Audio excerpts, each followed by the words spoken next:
Hey guys, Slap My Chicken here. Today we have Nguyen here with a 60 card Swordsoul Virtual World combo mashup deck. That's the best way I can explain it. Without further ado, let's go into the deck profile. Alright. So I played we could call it 60 card worms. So pretty much I'm gonna start off with the Swordsoul stuff. So 3 Ecclesia. Okay. Ecclesia, pretty standard. The Cyber Dragon of the deck. Special summon, trigger off, get your engine going. You know what I'm saying? So 2 Taye,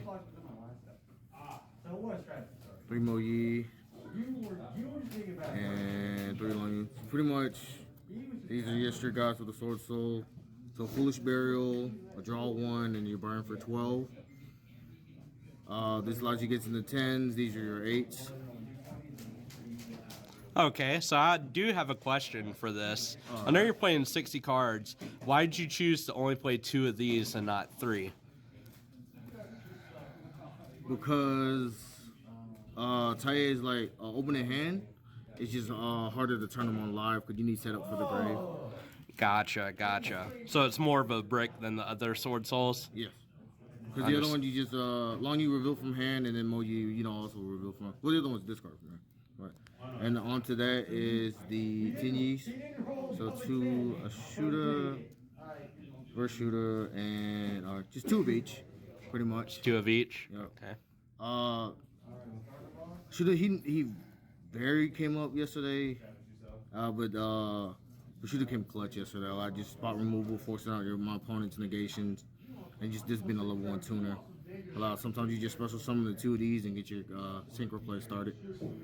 In the future, do you think you're going to be playing more heavy Tinny or less on the Tinny? Less on the Tinyis, to be honest. Probably just maxing these out, and then just kind of just cutting him completely.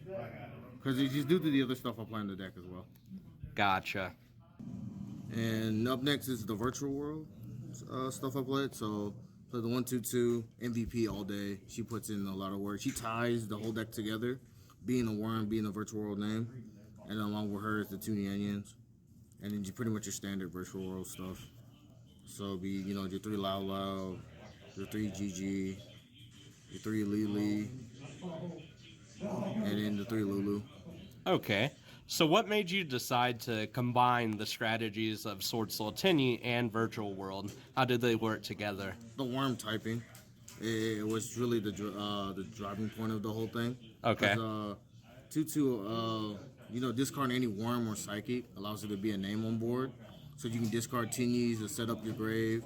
You can discard the virtual, not the virtual stuff, but the Swordsoul stuff. So it's kind of set up for Taye to get you a level 8. So and then a lot of the spells and traps for the Swordsoul, they help worms out. So it allows you to search for Gigi or Lili. So it allows you to play when you have bad hands in Virtual World due to having their consistency problems. Gotcha. And then on to the next package of is the Fusion Destiny package. So Dasher, Celestia, kind of just being a level 6, draw 2, free summon. DPE is insane. Yep. And then the last monster is the one Yangzing Nguyen. The spice. So it's being a level 1 tuner, being a worm. You send this to grave with the Foolish Burial. The Swordsoul spell, you make Yazi, pop, bring this back, then this allows you to go into a Swordsoul play off of the Yazi. So that's it for the monsters. Moving on to the spell part of the deck, so we play 3 Emergence. So it's the Rota for the Swordsoul part of your deck, but also if you control a Synchro monster, it allows you to add the Virtual World part of your deck to it. So it allows you to see your Virtual World names, which helps with consistency. And then the 1 Summit. This is Monster Reborn, and they all share a common effect that when it's banished from the grave, you get a token. So like under Shin Shin, it's just extra extenders that allows you to play with your Tinyu part of the deck. And then on to the Vessel, it allows you to dump any of the worms you need in your grave. So it allows me to set up with the 2/2. So just dump her to the grave, use your effect to bring her back to have a name on board. So just be able to play my Virtual World combo if I bricked on, like the level 6s of Lili or Lao Lao. It allows me to see the 2/2 be able to play. And then next is just pretty self-explanatory. It's just the 3 Qinglong, 3 Kowloon for Virtual World, and then the 2 E-Tellies. So yesterday a lot of the plays was people would negate my Mo Yi, so I wouldn't get the token. I just E-Telly, bring out Lulu, make the Yazi, or make any level 7, draw a card, and then allow the Chi-Win to go off to go into my, still going to my Swordsoul plays. So E-Telly was really, really good yesterday. Next up is Fusion Destiny, DP, card's fantastic, pop a card, really good. Insane card. Yep. And a board breaker, Forbidden Droplet. It's the last card I played. So Okay. it just allows you to break boards, allows you to send gates from your hand, set up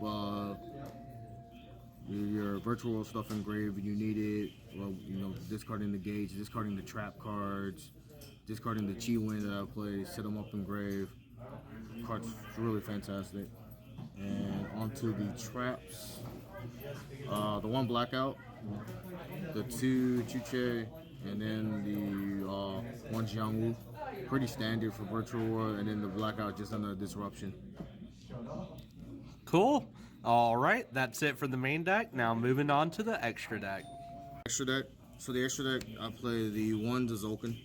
It's just allowed you to have the negate on board, conjunction with your Crystal Wing.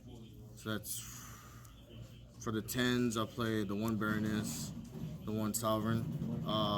Just going first to, make a board, negate the stuff. This is for breaking the board. Allows you to swing, and this gets over Dragoons because you're shrinking them down. Onto your 9s, the Mech and the Shin standard for Virtual World, but the thing is, the Swordsoul, the deck can make this relatively easily, so it allows you to have a name on board before you even start your Virtual World combos. And then the 1 Crystal Wing for the Dzolkin. And then for the other level 8s, the Grandmaster. Searches the Blackout, the Disruption. If you need an extender, it searches out the Monster Reborn or the Rhoda. And it also has a quick effect Disruption on your opponent's turn. For 7s, I play the FA Dragster, the Yazi. Dragsters for just spell negation, which Virtual World has a problem with. They have hard times dealing with spell card removal. And then the Yazi is just for extending through and the disruption of hitting a Swordsoul. So they negate it. You just use the E-Telly combo to make this guy. Cool. And then your 6s are pretty much Charge, Coral, this is Dzolkin, Disruption, a draw. On to the Exceeds, just a Zeus and M7. Zeus breaks boards, M7s allows you the resource management. For the 1 Link, it will be the Shaman. And DP. DP, the boy. All right, moving on to the side deck. Going into the side deck, so I play 3 Chalice, another form of negation, good disruption. You chain this, you use Chalice, chain Droplet. It's pretty much a 2-for-1. Card's really good. That's it for the spells. Onto the trap, Imperm, same thing, just monster negation. It's just a heavy monster effect format. So just having all the negations that you can have. Really good. And then onto the monster is 3 Nibiru, 3 Lancias, 2 Ghost Ogres, and then the 1 Protoss. Ghost Ogre. Ghost Ogre, it's been phenomenal. She's great. A lot of the monsters, they activate on board. So you just hit them, leave them with the token if you're going into this Swordsoul match. So they leave the token if they have the extender, if they then they'll have to continue play, or they have the force to continue play. So, or sometimes you hit like the Grandmaster on the search, or even response to his quick effect disruptions. You just ogre him. Yeah, I know that another option for it that I learned with Virtual World, you can hit the Qinglong if you activate the effect. If you need a Virtual World search, activate Qinglong, chain Ghost Ogre. I know that was a play that was brought up as well. You also hit the Chuche. Yep. In the Virtual World mirror. Exactly. You go Chuche, you go Ogre, and then it doesn't resolve because Chuche is no longer on the board. Gotcha. But that's it. All right. Once again, Alan, thank you so much for the deck profile. I did want to ask a couple more things. What really made you decide to put these two strategies together? I know they're two pretty popular strategies, but really, what made them come together in this kind of format? Well, okay, so Virtual World had a lot of consistency problems. So, and then Sword Soul just being really good worm support. So, allowed just me to add, like, the spell cards, allowed to add the Virtual World names and everything. Just consistency. And then there were certain plays where, with the Tinyies, where you can special summon a Tinyi, tribute it off for a Virtual World name. If you open up like Lao Lao Lili, and then you just combo from there with the Virtual World stuff and have the Tinyi engraved for a follow up. Cool. Cool. All right. Is there any changes you think you're going to make to the deck, or any that you throughout the tournament saw that you could adjust slightly? It'd be yesterday with the extra deck, and so it'd be cutting the shaman.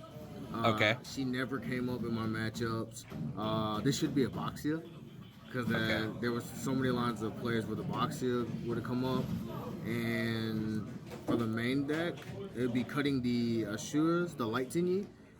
Just being locked into worms really hurts sometimes in some of my games. So just cutting those two, and I might add a couple more Yang Zings for the Chow Fang play. That's another thing I might add into this, so that way I can lock them out of lights or darks or whatever attribute I need going forward.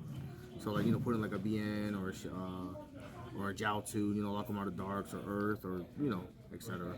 Cool, cool. All right, Alan. Well, thank you once again, and congratulations on the top 8 with 60 cards Swordsoul Virtual World.